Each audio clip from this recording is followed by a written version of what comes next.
नमस्कार फरीदाबाद। आपको बता दें, आप हमारे पीछे पार्क हॉस्पिटल देख रहे हैं, देख सकते हैं बोर्ड है पार्क हॉस्पिटल का और ये बराबर में पार्क हॉस्पिटल है। आज यहाँ पर एक प्रेस कॉन्फ्रेंस रखी गई है संजय शर्मा जी के द्वारा, जो कि अधीक्षक हैं। और आज जानेंगे जो आयुष्मान कार्ड का जो जो फायदा लेते हैं जो पेशेंट या जो तमाम जो फरीदाबाद की जनता है। एकमात्र पार्क हॉस्पिटल ऐसा है जो कि आयुष्मान कार्ड को लेकर के हमेशा चर्चा का विषय बना रहता है, क्योंकि इसी में आयुष्मान कार्ड से जो इलाज होता है। तो आइए आपको अंदर प्रेस कॉन्फ्रेंस के माध्यम से बताएंगे, तमाम डॉक्टर से बात कराएंगे। हम हमारे साथ तमाम डॉक्टर्स की टीम है यहाँ अंदर मौजूद, और बात कराएंगे आपकी तमाम डॉक्टरों से कि क्या कुछ खास है जो पेशेंट आते हैं यहाँ पर आयुष्मान कार्ड को लेकर के या बिना आयुष्मान कार्ड के आते हैं, उनके लिए क्या कुछ खास रखा गया है। जानेंगे डॉक्टरों से, बने रहें आप। आइए। और आसपास के आगरा, भरतपुर, इनफैक्ट यहाँ में आप मुझे बड़ा हर्ष हो रहा है बताते हुए कि इंटरमेर हमारे पास में उत्तराखंड के पेशेंट और यूपी का जो other part of the UP वहाँ से गया। ये जो है इसमें जहाँ तक डिपार्टमेंट्स का सवाल है, ऑल टाइप ऑफ डिपार्टमेंट्स, हम ये मल्टी सुपर स्पेशलिटी हॉस्पिटल्स है, ऑल डिपार्टमेंट्स है, cardiology, nephrology, urology, neurology, neurosurgery, every department, हर टाइप की सर्विसेज जो हमारा हॉस्पिटल प्रोवाइड करता है। एंड ऑल टाइप ऑफ, जिसको कहते हैं ना cash TP, all type of TP ऐसे पैनल है। चाहे जितनी भी गवर्नमेंट की स्कीम है, चाहे वो सेंट्रल गवर्नमेंट की स्कीम हो जिसमें CGHS, CCHS और जो है और जो आयुष्मान भारत है, इस सारी स्कीम्स के जो पेशेंट्स को हम लोग जो है सेवा कर रहे हैं पेशेंट्स की। जहाँ तक काम का सवाल है, चाहे वो हमारा कार्डियोलॉजी डिपार्टमेंट है, ये ऑल टाइप ऑफ जो है, चाहे आप CG देख लीजिए, PTC देख लीजिए, पेसमेकर, ऑल टाइप ऑफ जो आप think of a procedure we are doing at present. We are having 2 cardiologist in our hospital. एक को आप देख चुके हैं, डॉक्टर गुंजन गर्ग, और दूसरे जो डॉक्टर हिमांशु हैं। मतलब ये 24/7 दे पीपल आर अवेलेबल। मतलब अगर रात को 2 बजे, 3 बजे, 4 बजे, एनी टाइम है। और यहाँ से लेकर जयपुर तक हमारे अस्पताल है, तो 5 स्टेट में हमारी प्रेजेंस है। और यही सपना लेके कि हम इसको अफोर्डेबल बनाएंगे, हमने सरकार की सारी स्कीमों को भी साथ में लिया है। TPA, कैश और सारे गवर्नमेंट एम्पैनलमेंट भी यहाँ पर है, और सारी सुविधाएं एक ही रूप में मिलती है। जो अस्पताल हाईवे पे हैं, जैसे सोनीपत में है, पानीपत में है या बहरोड में है, वहाँ पे भी ये सारी सुपर स्पेशलिटी अवेलेबल है। कैथलैब भी है, कार्डियक सर्जरी भी है, न्यूरो सर्जरी भी है, यूरो सर्जरी भी है, गैस्ट्रोएंट्रोलॉजी भी है, और ऑन्को सर्विसेज, कैंसर का भी ट्रीटमेंट के लिए सब चीज़ें वहाँ पे अवेलेबल है। तो उसका मकसद ये था कि एक आदमी को बहुत दूर तक ट्रैवल ना करना पड़े, और इसका कारण ये था कि पहला घंटा जो तकलीफ का होता है, जिसमें आदमी बच सकता है या नहीं बच सकता, वो डिसाइड करता है अस्पताल की दूरी तकलीफ से। तो यही कारण की वजह से वो अस्पताल हाईवे पर बनाए गए कि वहाँ से कोई भी व्यक्ति जो उन छोटे शहरों में या गांव में भी रह रहे, वो भी इन अस्पतालों को अप्रोच कर सके और अफोर्डेबल कॉस्ट पे अफोर्ड कर सके। तो यही मंशा रही है, और इसी ध्येय को लेकर हम आगे बढ़े। और जो भी स्कीम आई है, चाहे आयुष्मान भारत आया, चाहे चिरंजीवी आया, चाहे आरोग्य वाला है, जितने भी प्रधानमंत्री की स्कीम आई, वो सब में हमने पार्टिसिपेट किया है, क्योंकि हम सरकार के साथ मिलके अफोर्डेबल जो ट्रीटमेंट है वो शुरू करना चाहते हैं। तो ये तो हुआ पार्क के बारे में। मैं आप लोगों से जो अभी मुलाकात हुई है, जो एक तरीके से सबके साथ पहली मुलाकात हुई है, तो ये एक परिवार का शुरुआत है। ये अस्पताल हमारा नहीं, आपका है। और कोई भी हमसे, भगवान ना करे, पर कोई भी बात का सहयोग की ज़रूरत पड़े, या आप किसी को रेफर करें या कोई ऐसी ज़रूरत पड़े, तो आप निसंकोच करिएगा। करण साहब यहाँ पर हैं, डॉक्टर मधुर यहाँ पर हैं, या आपको हर तरीके से कैसे भी, चाहे वो कॉस्ट में हो, चाहे वो ट्रीटमेंट में हो, चाहे वो सलाह में हो, किसी भी चीज़ में ज़रूर से मदद करेंगे। हमारा इंटरेस्ट ये है कि जो दिखता है वही सच माना जाता है। ऐसे हम क्या बोल रहे हैं, क्या नहीं बोल रहे हैं, डेफिनेटली हमारा संस्था, हमारा इंस्टीट्यूशन है, हम तो अच्छा बोलेंगे। लेकिन जब कोई अच्छी चीज़ आप अपनी आंखों से देखेंगे तो आपको यकीन आएगा कि जो हम कह रहे हैं हम वो मानते भी है और हम उसको इम्प्लीमेंट भी करते हैं। इस विचार से मेरे डॉक्टर हमारे बीच बैठे हुए हैं, डॉक्टर तनवीर मकबूल। कहानी मीन्स कि कितनी मुश्किलों के साथ पेशेंट हमारे पास पहुंचा, और हमने शायद कंपैशन और पैशन के साथ उस पेशेंट के साथ डील किया कि नहीं। एज अ पत्रकार भी, एज ए ह्यूमन भी आप ये चीज़ देख सकते हैं। वो मैं थोड़ा सा डिमॉन्स्ट्रेट करने की कोशिश करूंगा कि हम पार्क में किस तरीके से काम करते हैं। Complex surgeries by doctor Tanvir Maqbool, इसमें कुछ आयुष्मान के भी केसेस होंगे और कुछ दूसरे भी होंगे, but I will be focusing on more on poor patients on Ayushman cases also in this case. ये खुद का शेप था और इसकी वीडियो जब ये पहले हमारे पास आई थी, ये था उनका खुद का गेट। 2-3 प्लास्टर देने के बाद, जो कि प्रोटोकॉल है, मैंने इनका खुद थोड़ा सॉफ्ट करा तो ये हुआ। And now see after surgery posterior soft tissue release, mild सा सर्जरी हमने इनका किया। प्लेट लगा नहीं सकते थे क्योंकि जख्म था, इन्फेक्शन होना ही होना, स्वेलिंग बहुत कंफ्यूज था इस पेशेंट में। हैंडीकैप पेशेंट था, मैं फिक्सेटर लगा लेता, लेकिन ये यहाँ से इसकी जान नहीं थी, ये व्हीलचेयर पे भी नहीं बैठ पाता, चल नहीं पाता, तो मैं सोचा ये कैसे मैनेज करेगा। I read the literature, compassion passion दोनों के साथ मैंने इस केस को सोचा। तो लिटरेचर, लेकिन प्लेट लगा नहीं सकते थे क्योंकि जख्म था, इन्फेक्शन होना ही होना, स्वेलिंग बहुत कंफ्यूज था इस पेशेंट में। हैंडीकैप पेशेंट था, मैं फिक्सेटर लगा लेता, लेकिन ये यहाँ से इसकी जान नहीं थी, ये व्हीलचेयर पे भी नहीं बैठ पाता, चल नहीं पाता, तो मैं सोचा ये कैसे मैनेज करेगा।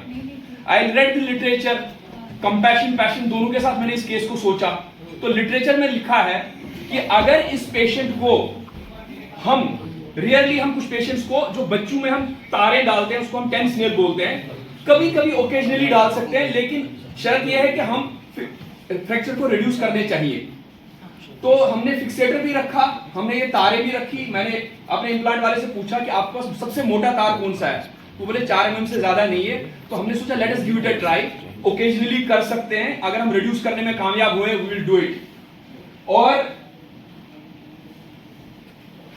ये हम कामयाब हो गए विदाउट, जस्ट एक स्टिच यहां पे लगा है, एक यहां पे लगा है, यहां से हमने तार डाली, यहां से हाथ डाली। I am thankful to my anaesthetic team, doctor साहब बैठे, डॉक्टर अभिषेक बैठे यहाँ पे, my assistant Rahul and all, सबने हमने एक अच्छा एनेस्थीसिया देके, हमने ट्रैक्शन देके, और ब्लीड नहीं करेंगे आप, वो फ्रैक्चर है, ये तारें डली है खोले बिना, और जो अपना जख्म था उसको हमने डिवाइड करके उसको स्टिच करा।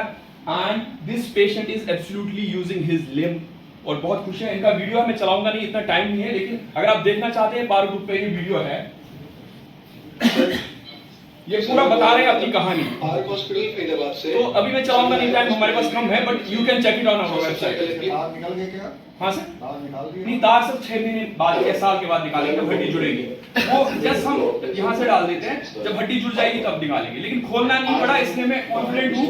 क्यों? क्योंकि वोंड हेमाटोमा वही है, हमने छेड़ा अंदर से ही गया, तो it will heal, definitely it will heal. अच्छा सर, इस पेशेंट ये एक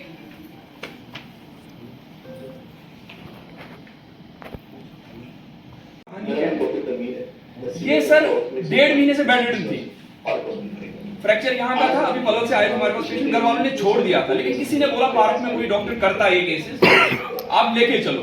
तैयार नहीं थे इनके घर वाले, मैंने इनको समझाया, मैंने कहा यार इनको हम बेड रिडन हो जाएंगी, जख्म हो जाएंगे, पीछे छाती इन्वॉल्व हो जाएगी, तो बेड पे ही पड़े पड़े मर जाएंगे, इतनी भी एज नहीं है, हम ट्राई कर सकते हैं। माने नहीं, मैंने इनको दूसरा वीडियो दिखाया दूसरे पेशेंट का, मैंने कहा सेम फ्रैक्चर हम नेक्स्ट डे चलाते हैं, आज मैं ऑपरेट करता हूँ, नेक्स्ट डे चलाता हूँ।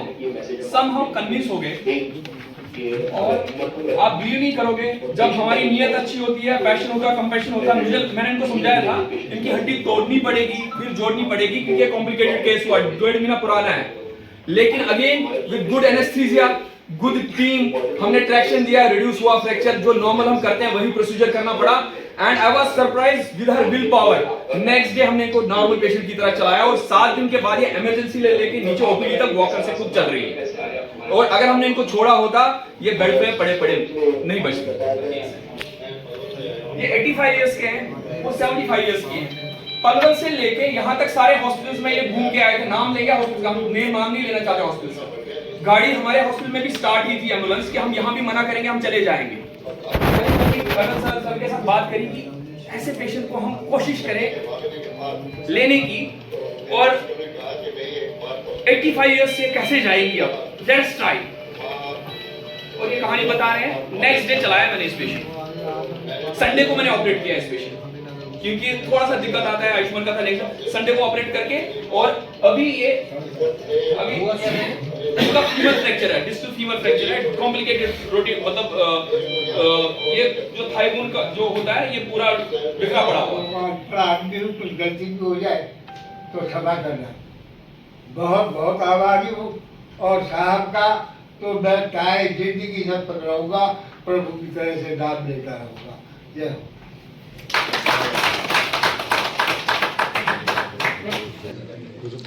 हो। मेरे सामने एक सवाल पेश किया गया कि हम ऐसा क्या खास कर रहे हैं जो बाकी अस्पताल नहीं कर रहे।